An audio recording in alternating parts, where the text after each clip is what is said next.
Praise the Lord. உபாகமம் 28ஆம் அதிகாரம் 9ஆம் வசனம்.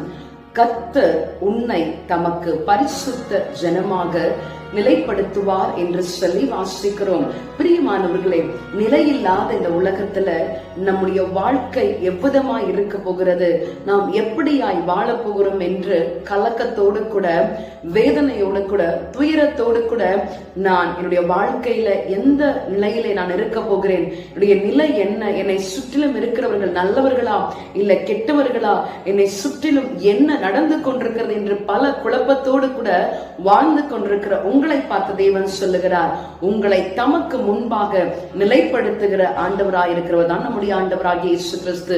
இந்த நாளிலும் நம்மை நிலைப்படுத்துகிறவரை ஆராதிக்க விட்டு கொடுப்போமா? Praise the Lord. நிலையில்லா உலகு, நிஜமில்லா உறவு, நிலையானதொன்றும் இங்கில்லை. நேற்றும் இன்றும் நின்றும் மாறாத தெய்வம் நீர் மட்டும் போதும் எப்போதும்.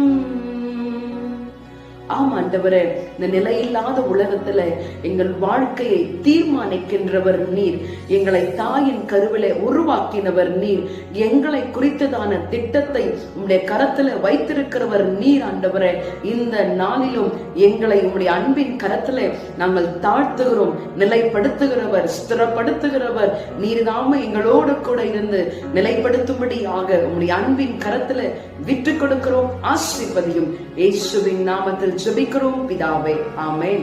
God bless you. Have a blessed day.